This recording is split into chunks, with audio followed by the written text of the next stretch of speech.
Assalamualaikum warahmatullahi wabarakatuh. Jumpa lagi dengan saya dalam mata kuliah Malapraktik Etika dan Keadilan Pemilu. Kali ini saya akan hantarkan kajian kita mengenai patokan-patokan teoritis pemilu ideal. Ada 7 yang saya ingin angkat dari patokan-patokan ini. Kenapa ini penting?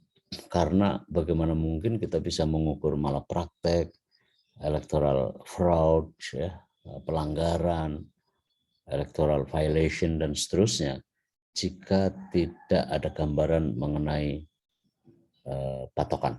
Nah, patokan teoritis atau konsepsional pemilu ideal inilah yang akan saya sampaikan pada kesempatan bab 2 ini.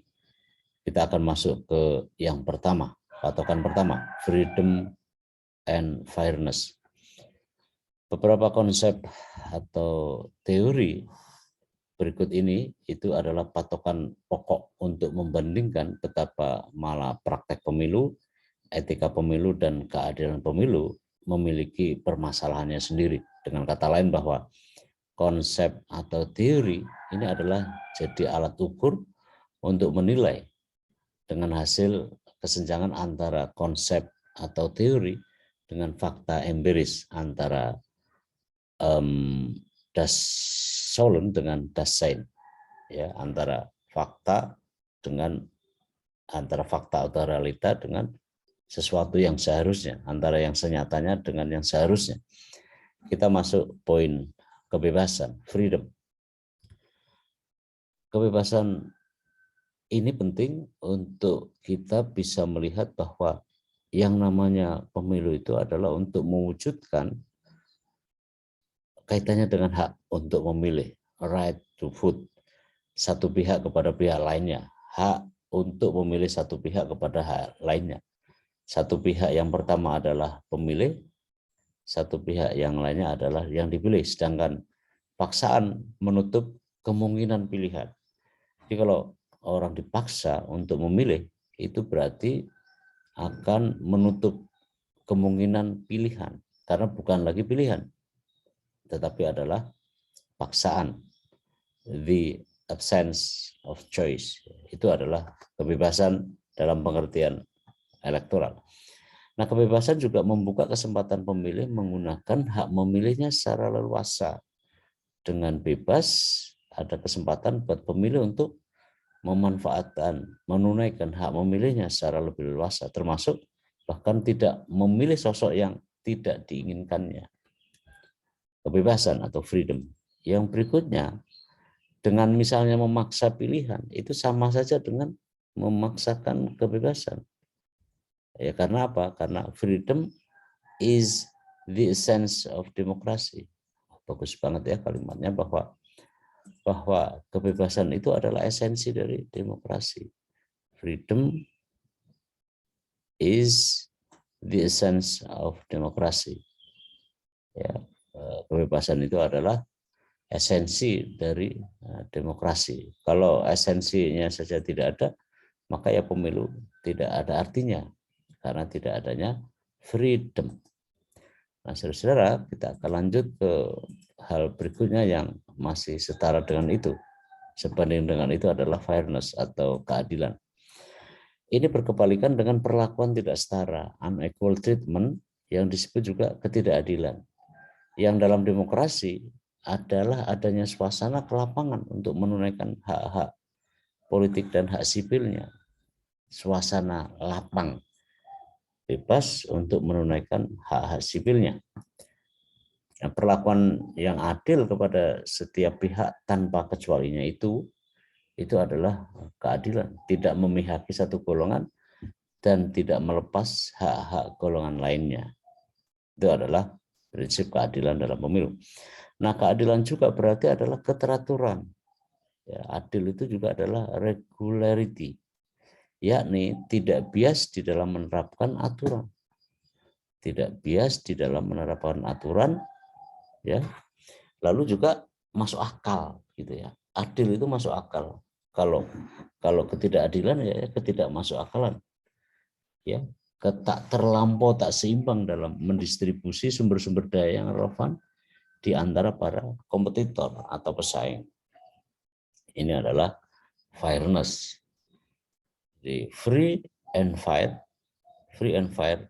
and freedom and fairness, kata Pak Robert Dahl.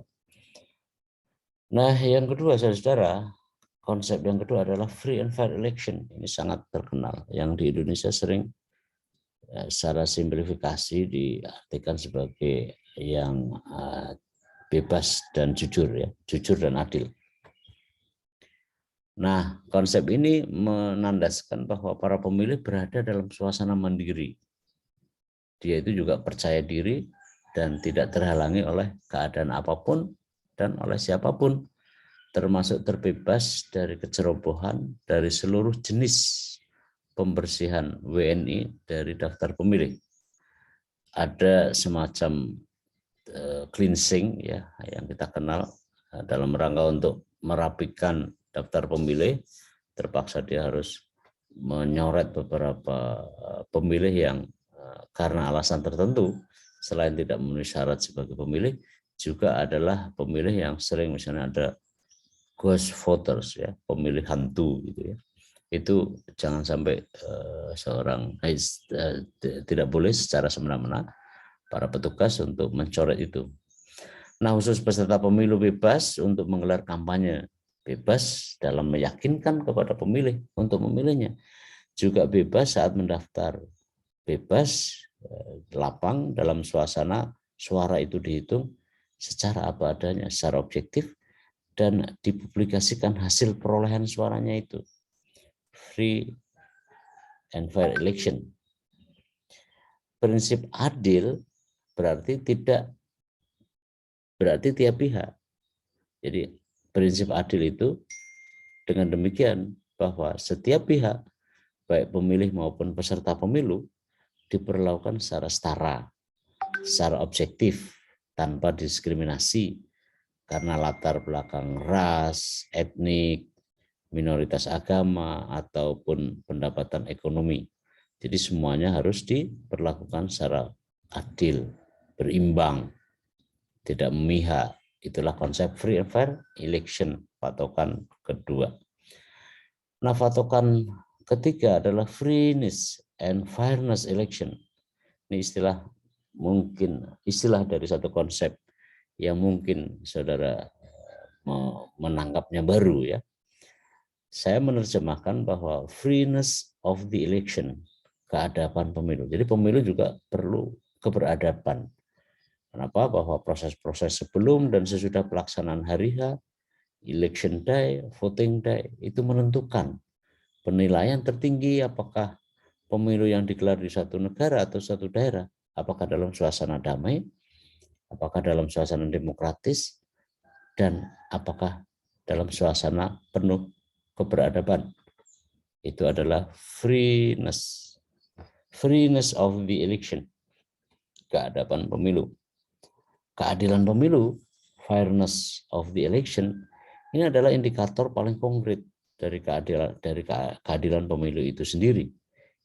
Ialah apakah pada hari H itu terjadi malah praktek pemilu atau enggak, hingga misalnya pemilu yang ada itu rusak secara kredibel proses maupun hasil-hasil secara keseluruhannya. Jadi itulah dua konsep yang sangat menyatu dan menginspirasi, bahwa pertama adalah keadaban pemilu, yang kedua adalah keadilan pemilu. Yang kedua-duanya merupakan bagian dari standar pemilu. Malah praktek pemilu itu tidak hanya mendistorsi kualitas perwakilan nanti itu, tetapi juga berimplikasi terhadap hasil politik, sosial, dan ekonomi dari apa yang dilakukan oleh para penyelenggara negara hasil pemilu. Itulah bahayanya kenapa pemilu jika dirusak, dimanipulasi, itu akan merusak secara sekaligus adanya prinsip freeness and fairness election dalam konteks yang seharusnya ditegakkan secara benar, secara lebih baik dan dihayati oleh semua pihak yang terlibat di dalam pemilu. Nah, saudara, kita masuk ke liberty and freedom. Konsep ini ada dua. Jadi konsep liberty dan freedom ini adalah dua pilar besar tentang demokrasi. Kebebasan tadi itu liberty, nah freedom juga kebebasan. Tapi mari kita lihat perbedaan di antara keduanya. Liberty itu lebih menunjuk pada bagaimana hak untuk berpikir dan berbicara sesuai dengan pikiran individu. Hak mengeluarkan pikiran, baik lisan maupun tulisan, itu adalah liberty konsepnya. Untuk pada akhirnya setiap orang melakukan upaya-upaya sesuai dengan kesadarannya untuk menciptakan keputusan-keputusan yang bebas, yang independen mengenai kebebasan mengenai dirinya tanpa ada intervensi dari pihak luar gitu. Di liberty ini lebih menunjuk liberty ini adalah konsep yang lebih menunjuk pada upaya-upaya yang karena keadaan dirinya dia memiliki selain hak untuk berpikir, hak untuk menyatakan pendapat sesuai dengan jalan pikirannya, lalu juga adanya kesadaran yang penuh pada individu untuk memutuskan sesuai dengan keyakinan secara mandiri dia dan dalam rangka untuk kepentingan hidupnya, ya, dalam rangka kebebasan tadi itu. Dan ini dia yang penting, tanpa adanya interferensi pihak di luar itu, orang lain. Nah, karena itu liberty itu adalah hak untuk menjadi individu yang otonom, yang dimana pikiran maupun keyakinannya tidak dibatasi dan tindakan-tindakan mereka itu berdasarkan pada tidak adanya batasan yang bersifat tertentu. Dia kesadaran, dia concernnya pada aturan-aturan yang ada. Poin penting dari liberty adalah bahwa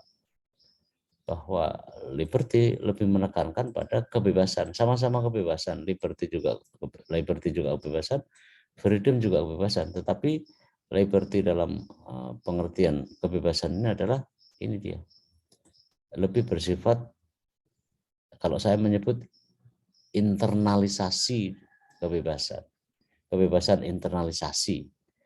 Nah, berkebalikan dengan itu adalah ini freedom. Kalau freedom itu adalah sudah mempublish. Ini dia, coba kita lihat, freedom, ya, kebebasan adalah hak untuk berpartisipasi di dalam politik. Kalau ini di dalam, itu juga adalah hak untuk deliberasi, memutuskan maupun melakukan tindak-tindakan satu sama lain, bagian dari komunitas politik. Ya. Seorang individu pada kebebasan secara terbatas internal itu namanya liberty, tetapi ketika kebebasan itu diejawantahkan atau bahwa mereka adalah bagian dari komunitas politik, maka itu adalah freedom. Ya, karena itulah kalau di sini liberty itu adalah an autonomous individual, maka kalau freedom adalah community autonomous, ya, kebebasan komunitas yang lebih dalam arti yang sudah eksternalitasnya. Itu adalah patokan keempat. Kita lihat patokan berikutnya. Pemilu kompetitif. Pemilu kompetitif itu terbukti secara signifikan mampu meningkatkan partisipasi, meningkatkan engagement juga, dan itu bagian dari pembelajaran warga. Dalam pemilu kompetitif, para peserta pemilu merasa menjadi bagian dari proses-proses pemilu dan bebas dan nyaman untuk menyampaikan gagasan-gagasan politiknya, baik yang ditangkap langsung oleh warga negara maupun melalui media massa yang memberitakan dan menyiarkan gagasan-gagasan yang ada. Nah, competitive election juga menyertakan rumus bahwa aparat keamanan melindungi semua pihak dari kemungkinan-kemungkinan tindakan yang dapat merusak jalannya kampanye. Nah, konsep pemilu ini itu juga pasti mendorong antusias warga negara yang terdaftar sebagai pemilih hadir dan menunaikan hak-hak politiknya, hak-hak memilihnya, yakni untuk memilih para kandidat. Dari Bahler 2011, konsep pemilu kompetitif. Berikutnya adalah integritas pemilu. Nah, integritas pemilu itu ya, ada 3 dimensi menurut Norris. Ya. Pertama adalah political behavior, bahwa integritas pemilu itu mendorong perilaku politik yang sehat, tidak menempatkan rakyat sebagai subjek dan objek destruktif. Itu adalah for political behavior. Norris juga menerjemahkan terbebas dari konflik dan karena keamanannya, mencegah dari kemungkinan konflik dan gangguan keamanan, itu integritas pemilu. Juga adalah for legitimasi, membekali legitimasi untuk pemerintahan yang terpilih dari hasil pemilu kelak. Jadi integritas pemilu juga memberi efek bahwa pemerintahan yang terpilih itu terbebas dari kemungkinan tuduhan-tuduhan. Karena tuduhan itu bisa berasal dari proses dan dari hasil. Dan bagi rezim sendiri, ya, integritas pemilu itu memberi rasa percaya diri bagi pemerintahan hasil pemilu. Itu adalah patokan ke-6. Patokan ke-7, saya rasa ini yang terakhir, konsep election credible. Nah, pemilu yang berintegritas ditandai juga oleh sifat-sifat positif, ya. Dan sebaliknya, pemilu yang tidak berintegritas ditandai sifat-sifat negatif dalam pemilu, seperti malapraktek pemilu, pemilu yang cacat, kontes yang dimanipulasi, kontestasi yang dimanipulasi, penipuan. Ini adalah tidak kredibel. Jadi ada pemilu kredibel, ada pemilu yang tidak kredibel. Kalau kredibel berarti terbebas dari kemungkinan-kemungkinan negatif lainnya, sedangkan yang kredibel itu kecenderungan terhadap kredibel. Nah, tanda-tanda negatif tersebut dilawankan oleh tanda-tanda positif, yakni pemilu yang kredibel, pemilu yang dapat diterima oleh semua pihak, originalitas proses dan hasil pemilu, dan pemilu yang adil dan jujur. Itu adalah credible election. Nah, tampaknya sampai di sini 7 konsep patokan tadi. Mudah-mudahan ini akan jadi manfaat buat saudara, dan itu merupakan standar untuk mengukur apakah pemilu-pemilu itu berpatokan pada 7 standar yang saya sampaikan tadi. Sampai jumpa, insya Allah. Assalamualaikum warahmatullahi wabarakatuh.